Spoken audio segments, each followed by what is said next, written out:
If you want to farm, if you want to raise crops, go north here to the Shell Prairies and Hubbard Prairie. 56 to 59 square miles of grassland. Oh, it was hard, a lot harder than it is today.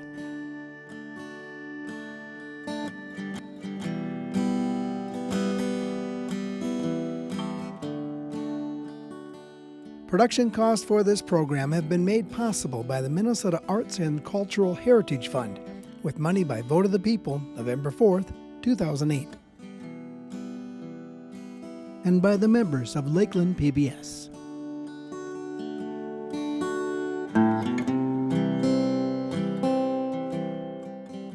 We're going to go back to the Red River Oxcart Trail. Ran from 1820 to 1870, running from Pembina down the Red River Valley, and then going into the Minnesota Valley, and then into St. Paul, Minnesota. The reason that started was the Hudson Bay Company was up there, and there was a settler they called Métis, which were half French, half Native Americans. Peter Garrick, he cut the road trail in 1844. And the reason they cut this is because the American government had negotiated a so-called demarcation line between the Ojibwe and the Sioux. The traders would come this way in order to bypass mainly the Sioux. In 1832, Henry Schoolcraft came within a few miles of Shell Prairie. And again in 1836, Joseph Nicolay also bypassed Shell Prairie by a few miles.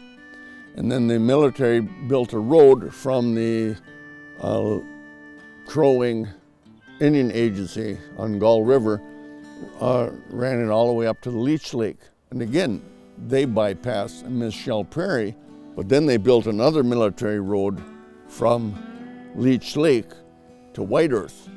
And they missed Prairie 1 up here, Shell Prairie, or the Hubbard Prairie, but they did hit the fringe of Shell Prairie number 2 at Park Rapids and then on into Osage. So that's kind of how this area started up. In 1874, A.J. Broadfoot had a trading post. A fur trader by the name of Howitt came down from the prairies and stayed at Broadfoot's place, and he told him about these fertile prairies that were up here. Every source I've ever found referred to there being 56 to 59 square miles of grassland. Early developers said, well, we'll try it, and 3 to 4 families worked their way north on a old Indian trail, I'm sure it must have been, and found their way up there. And a lot of the people that came to this area were Civil War veterans. At one time, there were 200 families of Civil War vets in this area. Between 78 and 81, population up here boomed. At one time, there must have been 800 people living up in and around this area. Homesteads, when they were given out, I think most of it around here would have been 80 acres given out. You came here with nothing. You tried to survive in a sod house the first year and the first winter. And then you probably brought some seed with you, or you bought some seed at a general store, or borrowed it from neighbors in exchange for labor, and then tried to make a go of it.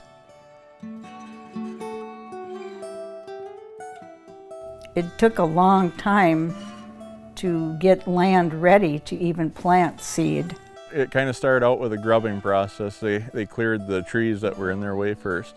More than likely, they would have burned it partially. A lot of times they tried to plow it in that fall before, and then they'd work it over time, trying to mellow the soils out and break up the sod with hopes that the next spring they could get it into production. It did take quite a bit of tillage, and at the time that was the method they had, was the one bottom plow, typically pulled by oxen in this part of the world.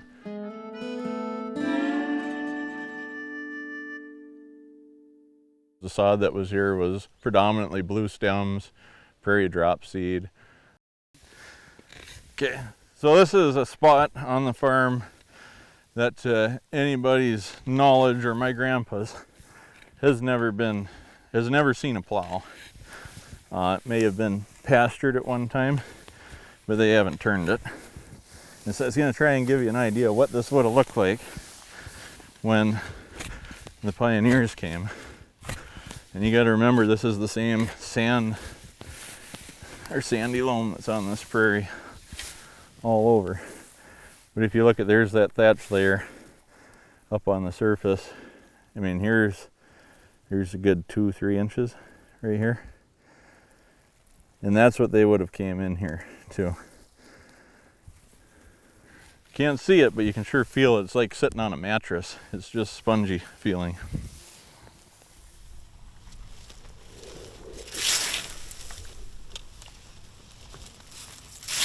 Well, a lot of them at the time would have used the size to cut it down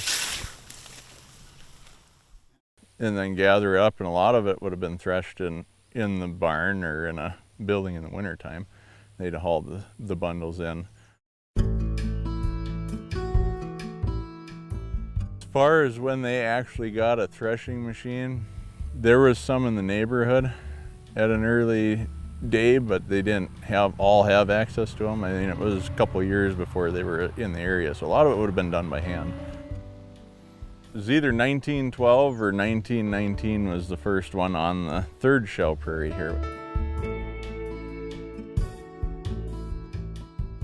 Some of the families still have generations of families in the area. Our family that was here the earliest would have been the Stevens family, which would be on my dad's side. Martin E. Stevens came up here on a hunting trip in the fall of 1879 and actually stood on top of that big hill, by what I can tell from the journals, over to the southwest there. And at that time made a comment in his notes that as they looked to the north, he could see this expanse of a flat prairie off to the north, and as you look to the east, you could see the prairies reaching to the east. And he decided that when that ground came open for homesteading, he was going to move his family up there, which in turn happened the following year. That's actually why he picked this area, which is actually the third Shell Prairie, because he just was in awe of standing on that big hill and the river wrapping around it, and just the beauty of it all.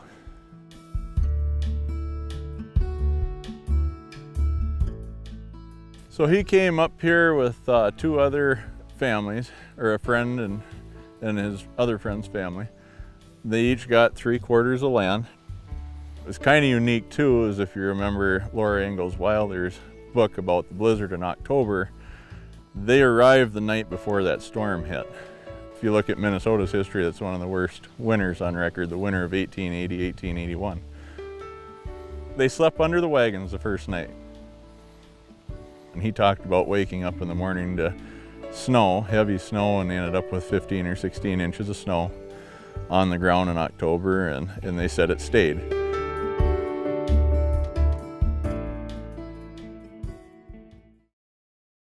My husband John's great-grandparents, Asher and Mary Blunt, homesteaded our place back in 1882.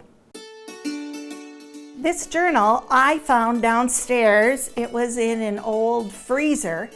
Inside was a metal lining, so it was preserved from weather and rodents.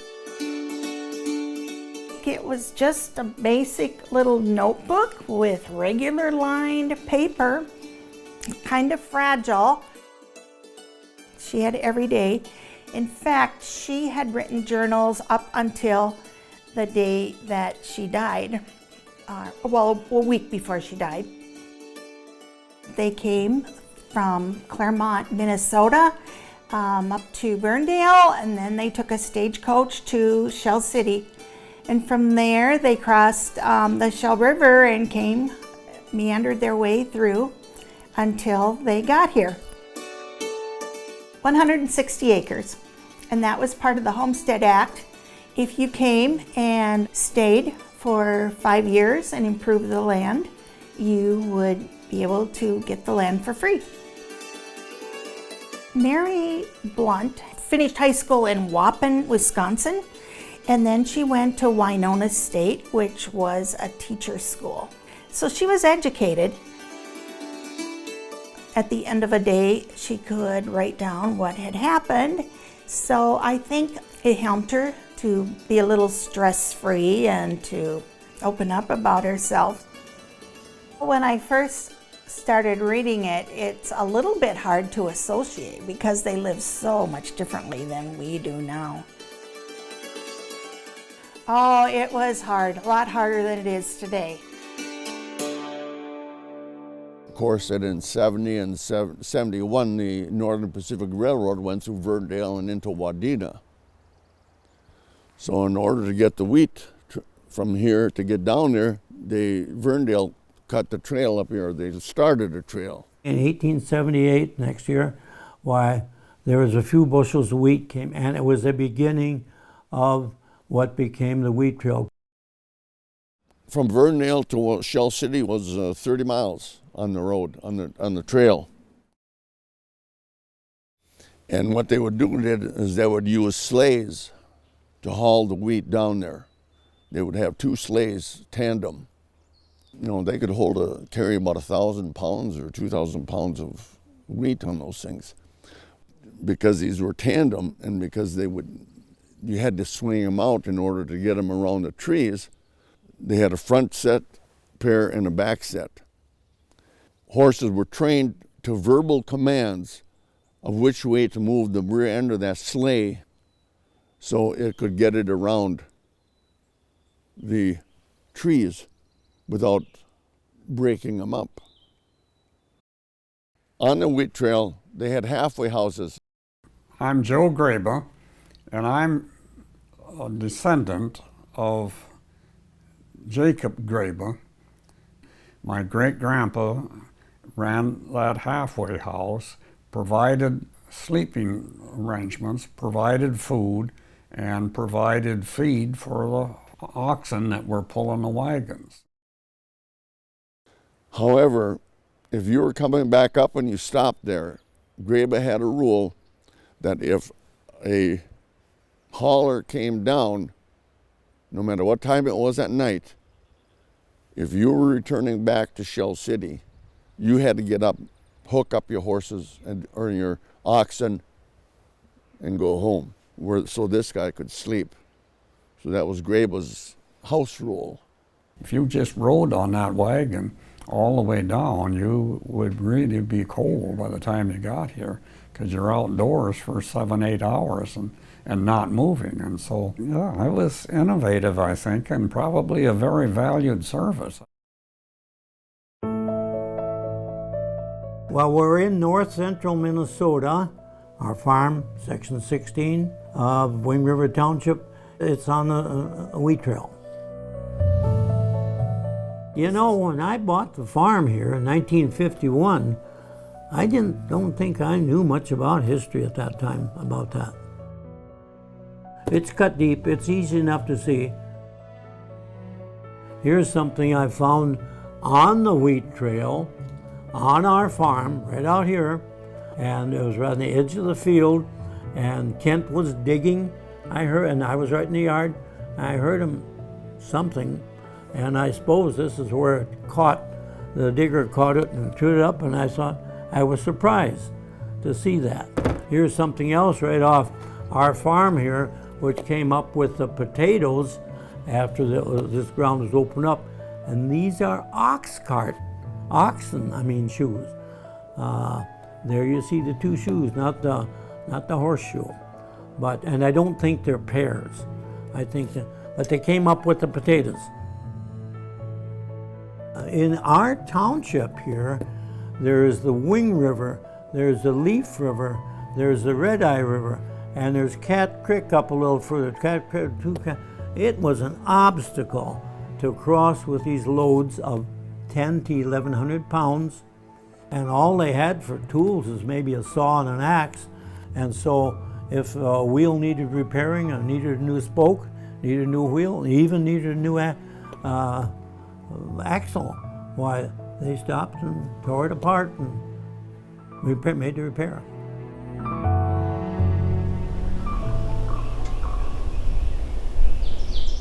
William Kindred came up here in May of '79, and he settled, and that began where Shell City was going to be.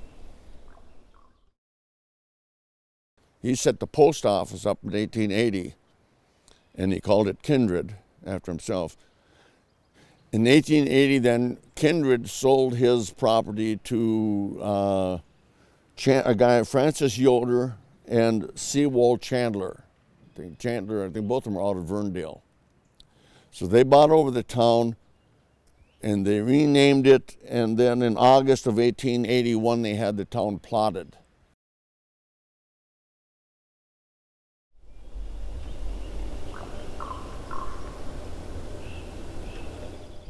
The biggest the population I think ever got here was probably about maybe 100 at the maximum. There were two blacksmiths shops, Robinson and Stombaugh. Morrison had a mercantile store. There were probably a couple of mercantile stores in here. There was a Duran and a Yoder family that built a hotel in Shell City, and that was so that when you went like from Hubbard to Shell City and various places, you could stay and then go to Verndale and then the next day come back. But the other thing was the logging industry was partial to this area too. A lot of loggers would stay there, stay at the hotels, and then go into camps and work the winter, and they'd come back and then they'd farm in the summer. When the town finally died out, he tore that hotel down, moved it to Monaga, and then from there, he moved it to Fargo. And I guess there's a couple of houses still standing there in Fargo that were built from lumber from that house. They built a sawmill, and then Yoder and his son started a lumber company. And the remnants of the sawmill is right along the river. This is Yoder's sawmill. He started at early 1880s. He ran that until 1899. They were going to build a dam, but they never did. There was also a story about a German guy. He was going to build a mill, a flour mill. But the story goes that some guy wouldn't give him the opportunity for the land unless he got 50% interest in the mill, and so it never got off the ground. And there was a schoolhouse here, School District 16, and the kids attended school through the 8th grade. And then in '83, Chandler sold his half to Yoder, so then Yoder owned the whole town. This is where they forded the Shell River from the wheat trail. You get down the bottom, and if you angle that way, you can't see much of a river, but they angled across the river to get up on the other side. This was the trail here. Then they did have a stage line that did run down this, started in the 1880s. They had what they call on this stage line, they had P-passes. You bought a ticket to ride in the stagecoach. Give that to the driver and he'd stop so they could get out and pee. For a landmark, to see a landmark, for a school by the schoolhouse, stop behind the tree. You want to stop behind the tree. Stop the bend in the road. Stop by the bridge. And so this is a P card. This whole paper right here, this is a story she wrote about coming across the Shell River when she first came.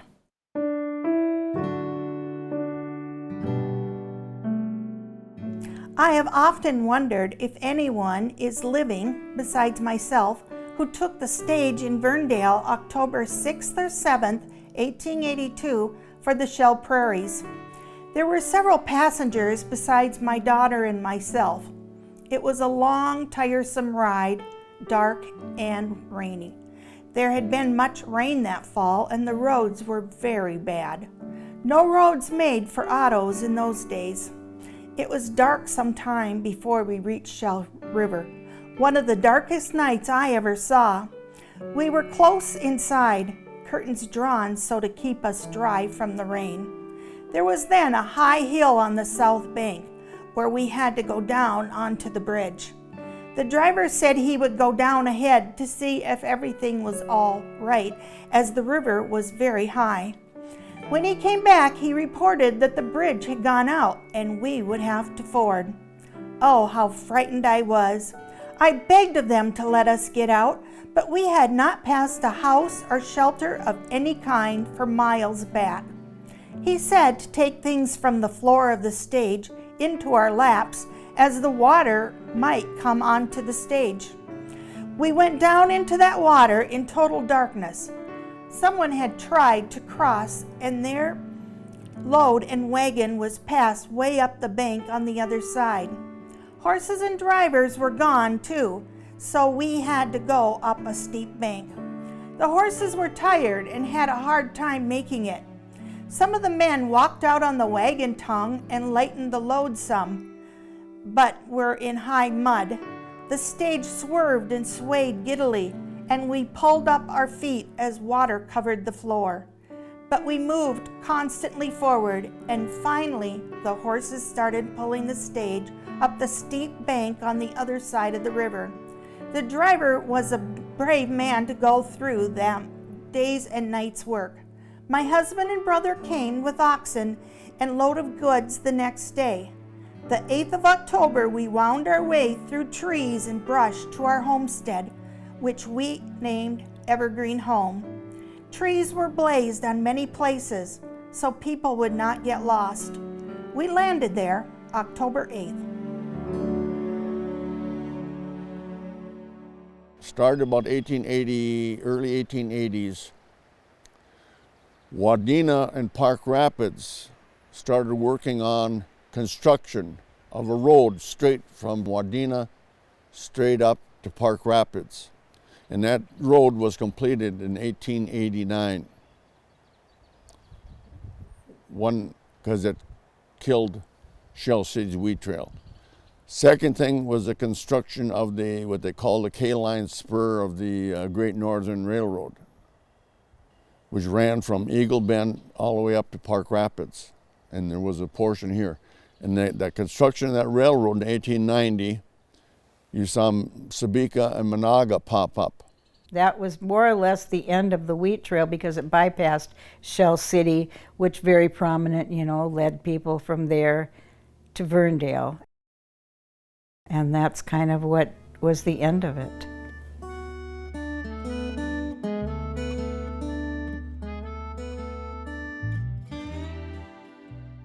People maybe wonder why we named our farm what we did. I call it Three Prairie Farms. And I named it that in honor of the settlers that developed the Three Prairies. Well, everything that we look at up here today was built on the backs of many of those early settlers. So. Yeah, I think it's pretty cool and just incredible the work they put in and the effort they put into doing it. And they tried to progress and carry on with life, and that's what they did. And we owe a lot to these families because otherwise we wouldn't be here.